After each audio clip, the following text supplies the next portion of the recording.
Hello students, welcome to Reddy chemistry classes. तो आज के सेशन में डिस्कस करने वाले टॉपिक है classification based on growth polymerization.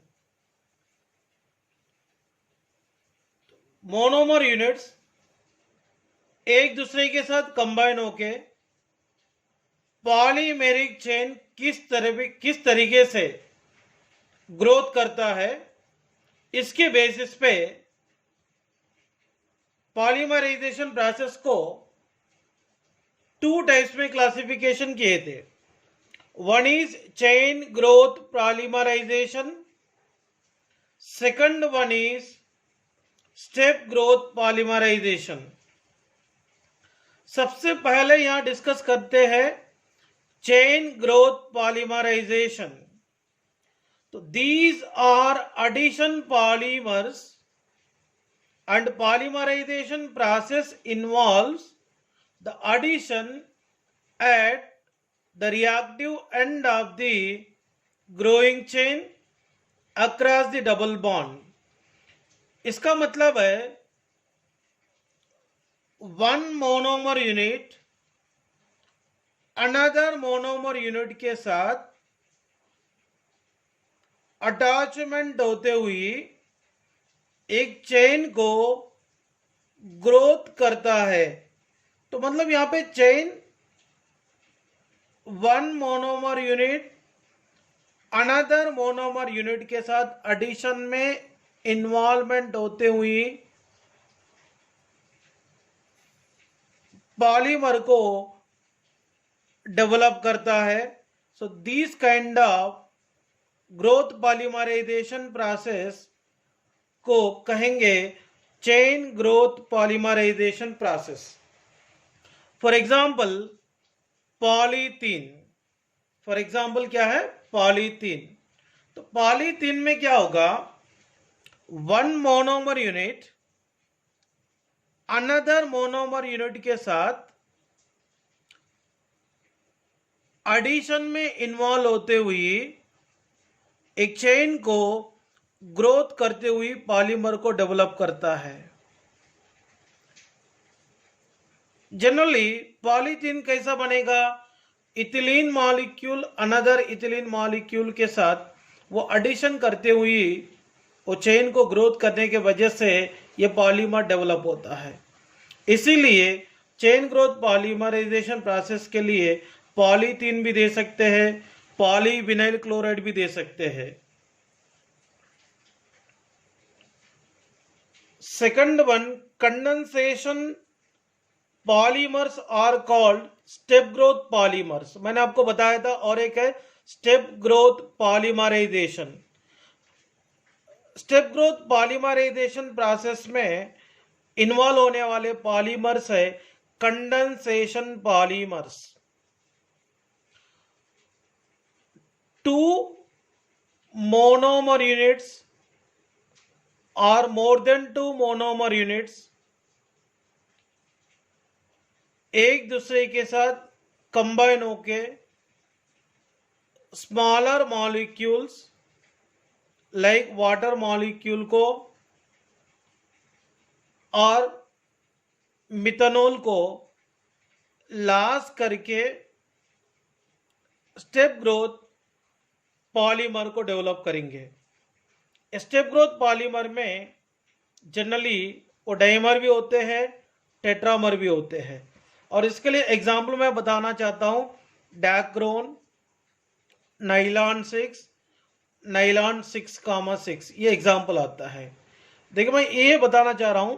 तो condensation polymers are called step growth polymers. Okay, any pair of monomer molecule react to give a step in the condensation reactions like dimer, tetramer। मतलब यहां पर क्या होगा, one monomer unit another monomer unit पहले एक दूसरे के साथ अटैचमेंट होगा, बाद में वाटर मॉलिक्यूल को और अल्कोहल मॉलिक्यूल को मतलब रिमूव करके अमाइड लिंकेज को और एस्टर लिंकेज को डेवलप करके एक कंडेंसेशन पॉलीमर को बनाता है। वो condensation polymer step growth polymer है। वो स्टेप ग्रोथ पॉलीमर कैसे बनता है तो आगे अब नाइलॉन 6,6 और डैक्रो स्ट्रक्चर में अपन डिस्कस करेंगे। Next one copolymerization. तो ये कोपॉलीमर होता क्या है इसको डिस्कस करने के पहले आपको और एक चीज मालूम होना है, होमोपॉलीमर्स। होमोपॉलीमर्स बोले तो पॉलीमर ओनली सेम स्ट्रक्चर रहने वाले मोनोमर यूनिट्स एक दूसरे के साथ कंबाइन होने के वजह से मिला हुआ पॉलीमर्स है। इसीलिए मैं बता रहा हूं homopolymers are composed by joining together the monomers of the same structure। Example polythene, इसमें इथिलीन ही रहता है। पीवीसी विनाइल क्लोराइड रहेंगे। इसमें ओरलान विनाइल साइनाइड, इसको अक्राइलो नाइट्रल। ओनली यहां पर अक्राइलो नाइट्रल के बीच में ही मतलब एडिशन होने के वजह से यहाँ पे पॉलीमर बनता है। नाइलॉन 6, पॉलीस्टाइरीन, ये सब होमोपॉलीमर्स होते हैं। मतलब सेम मोनोमर यूनिट्स कंबाइन होके पॉलीमर को डेवलप करेंगे तो इसको होमोपॉलीमर्स कहते हैं। इसके बाद देखिए हेटेरोपॉलीमर्स। हेटेरोपॉलीमर्स बोले तो डिफरेंट मोनोमर यूनिट्स एक दूसरे के साथ कंबाइन होके बनाने वाले पॉलीमर को हेटेरोपॉलीमर बोलेंगे। देखिए heteropolymers are composed by joining of more than one kind of monomers. For example है टेरिलिन, इसका नाम डैक्रोन भी है। ओके, इसमें 2 मोनोमर यूनिट्स अलग अलग रहते हैं। नाइलॉन 6,6 में भी अलग अलग मोनोमर यूनिट्स रहेंगे। इसमें भी अलग अलग मोनोमर यूनिट्स रहेंगे। इसमें भी अलग अलग रहेंगे, लाइक स्टाइरिन ब्यूटाडाइन्स। ओके ना। यहाँ पे टेरिलिन में इथिलीन ग्लाइकोल, डाइमिथाइल टेरिप्थालेट, मतलब अलग अलग मोनोमर यूनिट्स कंबाइन होके डेवलप करने वाले पॉलीमर हेटेरोपॉलीमर होता है। और हेटेरोपॉलीमर को और भी कहते हैं कोपॉलीमर। ओके ना। These heteropolymer also called copolymer which contain multiple unit of each monomer in a chain। For example देखेंगे ABS प्लास्टिक, वेरी टफ रहने वाले, हाई टेंसाइल स्ट्रेंथ रहने वाले प्लास्टिक है ABS प्लास्टिक। ABS प्लास्टिक बोले तो it is the combination of the monomer units like अक्राइलोनाइट्राइल।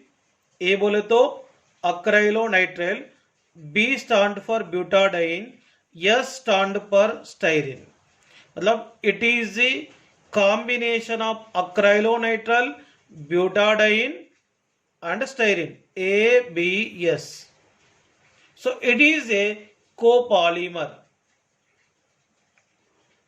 इससे पहले मैंने डिस्कस किया था चेन ग्रोथ पॉलीमराइजेशन और एडिशन पॉलीमराइजेशन।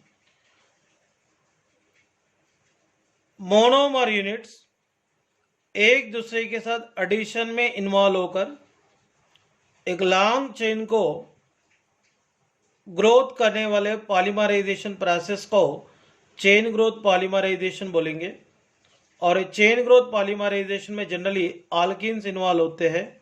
ये आल्कीन्स को सम इनिशिएटर्स लाइक कैटलिस्ट के प्रेजेंस में फ्री रेडिकल पॉलीमराइजेशन प्रोसेस करके चेन ग्रोथ पॉलीमर को कैसे डेवलप कर सकते हैं, अभी मैकेनिज्म के जरिए अपन डिस्कस करेंगे।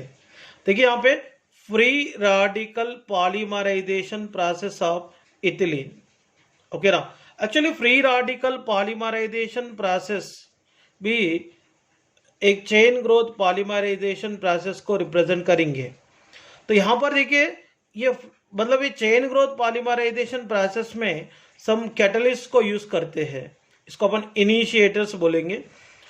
इसमें बेंजाइल पेरोक्साइड और टेरिशरी ब्यूटाइल पेरोक्साइड और एसिटाइल पेरोक्साइड को यूज कर सकते हैं।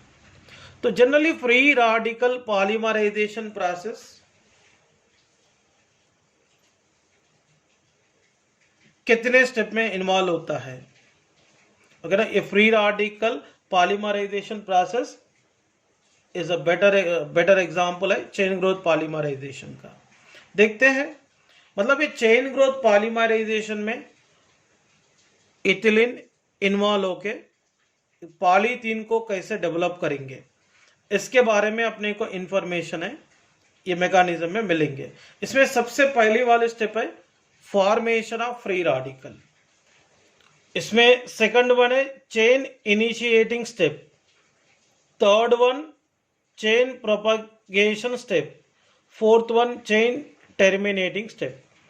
तो सबसे पहला स्टेप है फॉर्मेशन ऑफ फ्री रेडिकल। इसमें बेंजाइल पेरोक्साइड को लिए थे। तो बेंजाइल पेरोक्साइड में देखिए O और O के बीच में सिंगल बॉन्ड है। O और O के बीच में सिंगल बॉन्ड आते हैं, इसको पेरोक्सी लिंकेज बोलेंगे। तो इसमें पेरोक्सी लिंकेज में ये बॉन्ड क्लीवेज होने के बाद एक इलेक्ट्रॉन ये ऑक्सीजन पे मिलेंगे, एक इलेक्ट्रॉन इसके ऊपर मिलेंगे। देखिए यहाँ पे क्या मिलता है, C6H5COO with odd electron, C6H5CO with odd electron, इधर भी वही मिलेंगे। 2 moles of C6H5COO, C6H5COO free radical मिलता है। इसके बाद क्या होगा, यहाँ पे ये दोनों के बीच में बॉन्ड ब्रेक हो जाएगा, इधर भी बॉन्ड ब्रेक हो जाएगा। ब्रेक होने के बाद C6H5 with free radical, C6H5 with odd electron, तो यहाँ पे मिलता है फिनाइल फ्री रेडिकल। ये भी CO2 है और ये भी CO2 रिलीज होता है। इसके बाद ये फ्री रेडिकल फॉर्मेशन होने के बाद सेकंड स्टेप में चेन इनिशिएटिंग स्टेप। तो देखिए ये free radical, phenyl free radical ethylene को रिएक्ट करेंगे। रिएक्ट करने के बाद इथिलीन में भी क्या होता, ये कार्बन और कार्बन के बीच में रहने वाले एक बॉन्ड ब्रेक होगा। ब्रेक होने की वजह से इसमें से एक इलेक्ट्रॉन CH2 को देंगे, एक इलेक्ट्रॉन ये CH2 को देंगे। ओके, और यहाँ पे C6H5 फ्री रेडिकल इसके साथ बॉन्ड फॉर्मेशन करेंगे।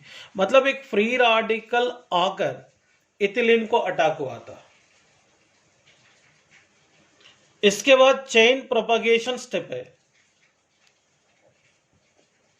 चेन इनिशिएशन स्टेप में बना हुआ free radical again ethylene molecule के साथ रिएक्ट करेंगे। C6H5 CH2 single bond CH2 with odd electron. यहां पर क्या है, CH2 सिंगल बॉन्ड CH2 लिखेंगे।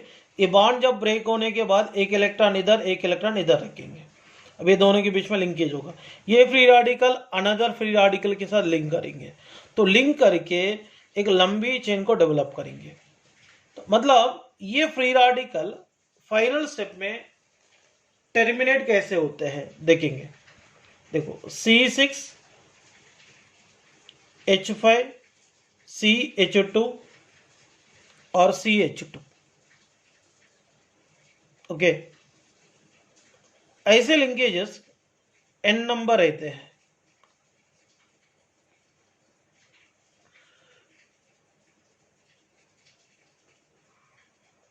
ओके, यहाँ पे फ्री रेडिकल का यहाँ पे तो C6H5 CH2 CH2 CH2 CH2 दिख रहा ना। ऐसे लिंकेजेस n नंबर आते हैं ना, ये दूसरे के साथ लिंकेज करेंगे, ये दूसरे के साथ लिंकेज करके सब बनाएंगे। इसलिए मैंने क्या लिखा था यहाँ पे, C6H5 CH2 single bond CH2 taken n लिखा हूं। CH2 single bond CH2 free radical, यहाँ पे भी CH2 फ्री रेडिकल और CH2 टेकन n। देखिए यहां पे बना हुआ फ्री रेडिकल, यहां पे टर्मिनेटिंग स्टेट में फ्री रेडिकल पूरे कंज्यूम हो जाएंगे। देखो इसके पास एक इलेक्ट्रॉन है, इसके पास एक इलेक्ट्रॉन है। देखिए C6 H5 CH2 CH2 taken N, okay, CH2 CH2 with 1 electron है। इसके पास भी क्या है, CH2 CH2 CH2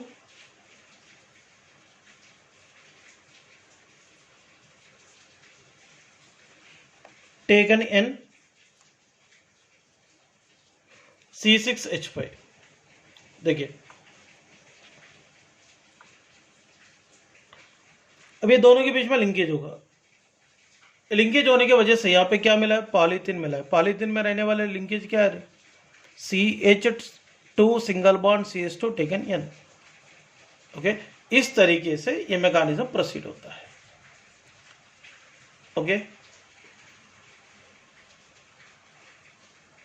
तो चेन ग्रोथ पॉलीमराइजेशन इस तरीके से होता है, मतलब एक फ्री रेडिकल एक इथिलीन के साथ रिएक्ट हुआ और एक इथिलीन के साथ रिएक्ट हुआ और एक इथिलीन के साथ रिएक्ट होकर एक लॉन्ग चेन को डेवलप करके पॉलीमर को बनाता है। तो इसलिए इसको चेन ग्रोथ पॉलीमराइजेशन प्रोसेस कहते हैं। Preparation of some addition polymers, preparation of polythene, the monomer used is ethene. It is an addition polymer. It is two types. Generally polythene का मोनोमर यूनिट होता है एथीन और इसको ethylene भी बोलते हैं। इथिलीन एक एडिशन पॉलीमर है। ये addition polymer generally two types of the polymer को डेवलप करेंगे। One is low density polymer, another one is high density polymer. तो लो डेंसिटी पॉलीमर किस तरीके से बनता है, तो जनरली ईथीन को 200 डिग्री सेंटीग्रेड से लेकर 300 डिग्री सेंटीग्रेड टेम्परेचर में 1000 ATM प्रेशर कंडीशन में small amount of oxygen as a catalyst के प्रेजेंस में पॉलीमराइजेशन करने के वजह से लो डेंसिटी पॉलीमर मिलेंगे। ये लो डेंसिटी पॉलीमर एक ब्रांचड पॉलीमर है, एक ब्रांचड पॉलीमर है। देखेंगे, देखिए लो डेंसिटी पॉलीमर एक ब्रांचड पॉलीमर मैंने कहा था। देखिए CH2 double bond CH2, CH2 double bond CH2, CH2 double bond CH2 है। ये मोनोमर यूनिट्स है। देखिए मोनोमर यूनिट्स में ये डबल बॉन्ड को ब्रेक करेंगे, डबल बॉन्ड को ब्रेक करेंगे। तो ब्रेक करने के बाद क्या होगा, CH2 single bond CH2, CH2 single bond CH2, CH2 single bond CH2 लिखेंगे। अब ये बॉन्ड जब ब्रेक होगा तो एक इलेक्ट्रॉन इसको मिलता है, एक इलेक्ट्रॉन इसको मिलता है। ये बॉन्ड ब्रेक होने के बाद एक इलेक्ट्रॉन इसको, एक इलेक्ट्रॉन इसको मिलेंगे, ओके ना। एक इलेक्ट्रॉन इसको, एक इलेक्ट्रॉन इसको मिलता है। देखो जनरली इथिलीन मॉलिक्यूल एक दूसरे के साथ अटैचमेंट होने के वजह से ये चेन मिलता है, ओके ना। इथिलीन मॉलिक्यूल एक दूसरे के साथ अटैचमेंट होने की वजह से ये लंबी चेन मिलेंगे। ये चेन को ग्रोइंग एंड ऑफ चेन के साथ, ये भी इथिलीन के द्वारा बना हुआ चेन है, रिएक्ट करेंगे। तो इसमें देखो ये सेकेंडरी कार्बन है, ये भी सेकेंडरी कार्बन है, ये भी सेकेंडरी कार्बन है। सेकेंडरी कार्बन में से ये किसको अब्स्ट्रैक्ट करेंगे, H को अब्स्ट्रैक्ट करेंगे। यहाँ रहने वाला H इसको दे देंगे। देने के बाद ये क्या देता, देखिए इसमें से H इसको दे देंगे, एक इलेक्ट्रॉन लेकर हाइड्रोजन इसके पास आएगा CH3 और CH2 taken N, terminated chain है, ये चेन निकल जाता। ये यहाँ पर ये हाइड्रोजन आटम एक इलेक्ट्रॉन को लेकर रिमूव होने के बाद ये बॉन्डिंग में 2 इलेक्ट्रॉन्स है ना, एक इलेक्ट्रॉन हाइड्रोजन लेकर गया है, एक इलेक्ट्रॉन कार्बन के ऊपर रह जाता। ये किसको डेवलप किया है, ये प्राइमरी फ्री रेडिकल यहाँ पे हाइड्रोजन को अब्स्ट्रैक्ट करके secondary free radical chain develop किया है। ओके, तो ये secondary free radical chain, okay ना, ये secondary free radical chain another ethylene molecule के साथ रिएक्ट करेगा। देखो CH2 CH2 CH with electron CH2 CH2, तो यहाँ पे इथिलीन, इसमें CH2 डबल बॉन्ड CH2 है। ये ऊपर रहने वाले एक बॉन्ड, ये सॉरी ये 2 बॉन्ड्स है ना, ये बॉन्ड अगर ब्रेक हो गया तो ब्रेक होने के बाद क्या होगा, एक इलेक्ट्रॉन CH2 को मिलता, एक इलेक्ट्रॉन ये CH2 को मिलता है। तो यहाँ पर भी एक इलेक्ट्रॉन है, यहाँ पर भी एक इलेक्ट्रॉन, ये दोनों एसोसिएट हो गए। एसोसिएट होने के बाद एक ब्रांचिंग डेवलप हो गया। मतलब इथिलीन के द्वारा मिला हुआ पॉलीथीन में ब्रांचिंग अगर रहा तो वो लो डेंसिटी पॉलीमर को डेवलप करता है। किसको डेवलप करता? लो डेंसिटी पॉलीमर को डेवलप करता है। Low density polymers have low melting point, और इसका मेल्टिंग पॉइंट कम रहता है। It is used as insulation for cables, as packing bags, making toys etc। इसके अलावा low density polymers chemically inert होते हैं, बहुत ही टफ रहता है, बट मैकेनिकली वीक रहता है। और ईथीन के द्वारा बना हुआ पॉलीथीन में और एक रहता है हाई डेंसिटी पॉलीमर। ईथीन को जिगलर नट्टा कैटलिस्ट, इसका formula TiCl4 plus C2H5 taken 3 Al, titanium tetrachloride try ethyl aluminium को मिलाकर जिगलर नट्टा कैटलिस्ट बोलेंगे। तो इथिलीन को जिगलर नट्टा कैटलिस्ट के प्रेजेंस में 373 kelvin temperature 6 to 7 ATM pressure condition में पॉलीमराइजेशन करने के बाद एक लीनियर एडिशन पॉलीमर मिलता है। तो ये इथिलीन है, जिगलर नट्टा कैटलिस्ट के प्रेजेंस में वो भी 373 kelvin temperature and 6 to 7 ATM pressure condition में इसको पॉलीमराइजेशन करेंगे। देखिए ये दोनों के बीच में डबल बॉन्ड है। एक बॉन्ड को ब्रेक करेंगे, ब्रेक करने के बाद इसमें से एक इलेक्ट्रॉन CH2 को देना पड़ता है, एक इलेक्ट्रॉन ये CH2 को देना है। इधर एक लिंकेज बनाता है, इधर एक लिंकेज बनाता है। ऐसा लिंकेज दिखाकर रिपीटिंग यूनिट बनाना पड़ता है। ऐसे रिपीटिंग यूनिट्स कितने बनते हैं? n नंबर बनते हैं। ये n नंबर वाला रिपीटिंग यूनिट अगर आते हैं इसको क्या बोलते हैं? पॉलीथीन बोलते हैं। ये अनब्रांचड पॉलीमर है, और इसको ये भी बोलेंगे कोऑर्डिनेशन पॉलीमर। और ये हाई डेंसिटी पॉलीमर का मेल्टिंग पॉइंट भी ज्यादा रहता है, और इसको generally bottles, jar, drums, buckets, pipes बनाने के लिए यूज करते हैं। And remaining topic next class में डिस्कस करेंगे। Thank you students.